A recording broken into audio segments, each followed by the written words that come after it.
नमस्कार मेरे प्यारे मित्रों एवं मेरे प्यारे दर्शकों, मैं प्रशांत रंजन शास्त्री एक बार फिर आपके समक्ष प्रस्तुत हूँ कुछ विशेष जानकारियों को लेकर के। तो प्यारे मित्रों, जैसा कि 15 फरवरी 2026 महाशिवरात्रि का महापर्व आने वाला है।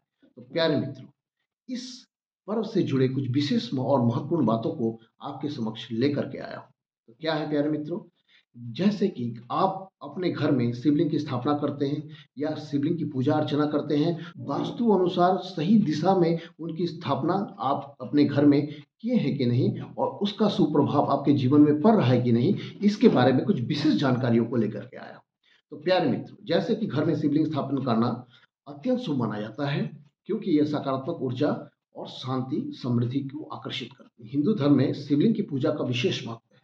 मान्यता यह है कि नियमित अभिषेक से जीवन में कष्ट कलेश जितने भी ग्रह दोष हैं वो स्वतः ही दूर होते हैं और भगवान महादेव का आशीर्वाद भी प्राप्त होता है। तो यदि आप इस महाशिवरात्रि घर में सुख समृद्धि और पॉजिटिव एनर्जी के लिए शिवलिंग स्थापित करना चाहते हैं, तो वास्तु के इन नियमों का पालन करना अत्यंत आवश्यक हो जाता है।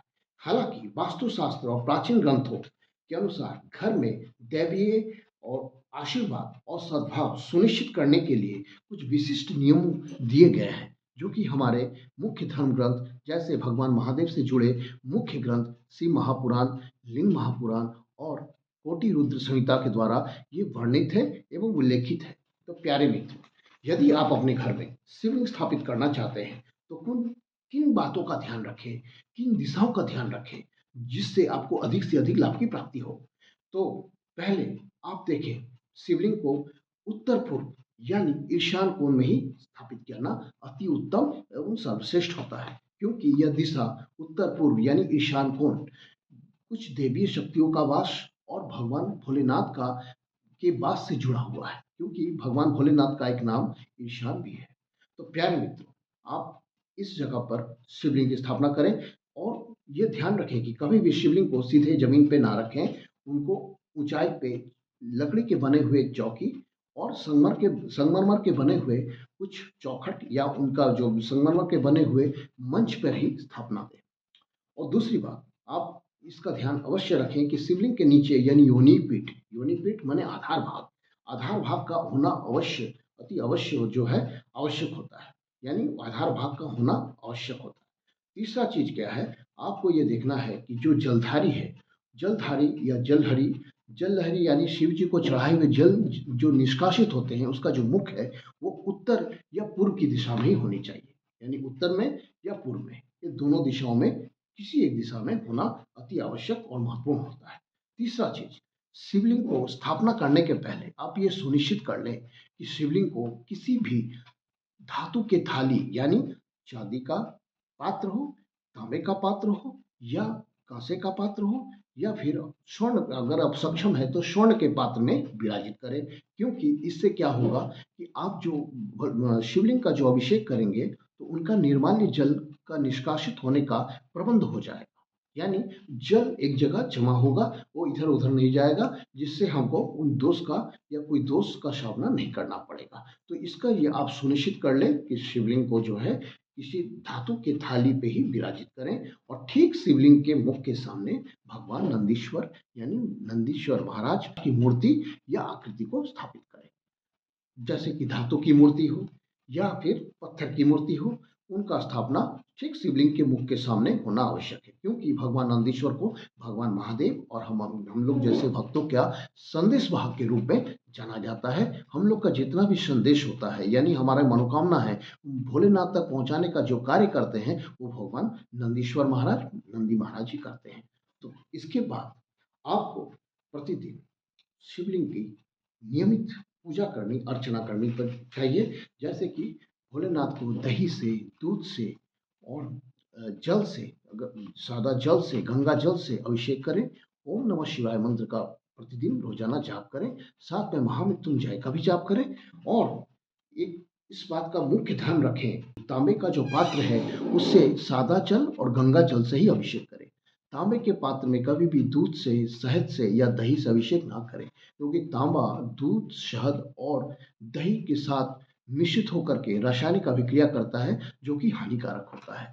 इसलिए आप यदि दूध से करना चाहते हैं तो पीतल का और स्टील का या चांदी का उपयोग करें, तांबा का उपयोग ना करें।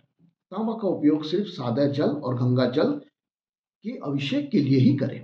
और मुख्य बात, शिवलिंग को रखते समय किन बातों का ध्यान रखें? देखिए, शिवलिंग को शयन कक्ष यानी बेडरूम में कभी ना रखें, रसोई घर किचन में कभी ना रखें और स्नान घर यानी बाथरूम उस जगह पे कभी शिवलिंग को नहीं रखना चाहिए, क्योंकि इन क्षेत्रों को पूजा अर्चना के लिए अति अशुभ माना जाता है, यानी इन जगहों में पूजा अशुभ होता है। दूसरा चीज़, शिवलिंग को कभी भी मुख्य द्वार के पास या सीढ़ियों के नीचे ना रखें, क्योंकि इससे ऊर्जा का प्रभाव बाधित होता है। और घर में कभी भी खंडित शिवलिंग नहीं रखना चाहिए, इससे भी ऊर्जा का प्रभाव बाधित होता है और नकारात्मक ऊर्जा का जो है प्रभाव बढ़ जाता है। और चौथा और मुख्य है क्या है, उचित पूजा आवश्यक है। यदि आप शिवलिंग घर में रखते हैं तो नियमित पूजा अर्चना करें। अगर नियमित पूजा अर्चना ना कर पा रहे हो या उनका जलाभिषेक प्रतिदिन आप ना कर पा रहे हो तो शिवलिंग रखना उचित नहीं है, यानी घर में ना रखें। पूजा पाठ अगर नहीं कर पा रहे हैं, अर्चना उनका श्रद्धा, उनका नियम, उनका जो अर्चना, उनका जो वंदना अभिषेक अगर नहीं कर पाते हैं तो घर में ना रखना ही श्रेष्ठ होता है। इससे दोष लगता है और इस दोष का भागी बनता है।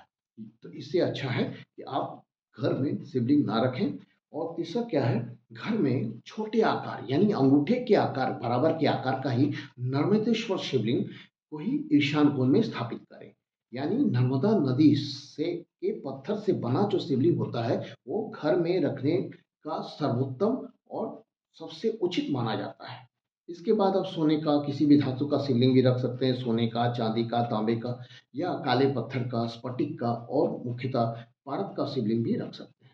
लेकिन अति अगर महत्वपूर्ण और अति जो है उचित श्रेष्ठ जो होता है शिवलिंग होता है वो नर्मदेश्वर शिवलिंग होता है। तो अंगूठे के आकार का शिवलिंग रखें और अधिकतम से अधिकतम 12 अंगुल के शिवलिंग को रखने का ही विधान है। तो इन बातों का ध्यान करके आप जो है घर में शिवलिंग की स्थापना कर सकते हैं, पूजा अर्चना कर सकते हैं। और दिशा, शिवलिंग को उत्तर पूर्व ईशान कोण या उत्तर दिशा में ही स्थापित करें। और ये ध्यान रखें कि शिवलिंग का जो मुख है उत्तर दिशा की ओर होना चाहिए और पूजा करने वाले का जो मुख है पूर्व या उत्तर की ओर होना चाहिए। तो ये इन बातों का ध्यान रख करके अपने घर में शिवलिंग की स्थापना करें, उनका नियमित पूजन पाठन करें और बाबा भोलेनाथ और माता पार्वती का आशीर्वाद प्राप्त करें और अपने जीवन को विकासशील एवं उन्नतिशील। और एक विशेष बात का अवश्य ध्यान रखें कि घर में एक से अधिक शिवलिंग ना रखें, क्योंकि एक से अधिक शिवलिंग रखने से ऊर्जा का असंतुलन होता है और इस ऊर्जा के असंतुलन का प्रभाव जो होता है, नकारात्मक प्रभाव जो होता है वो पूरे घर के सदस्य को झेलना पड़ता है, यानी पूरे सदस्यों पर इसका नकारात्मकता, इसका दोष लगता है। तो प्यारे मित्रों, घर पे सिर्फ एक ही शिवलिंग रखें, एक से अधिक ना रखें। नमस्कार, धन्यवाद।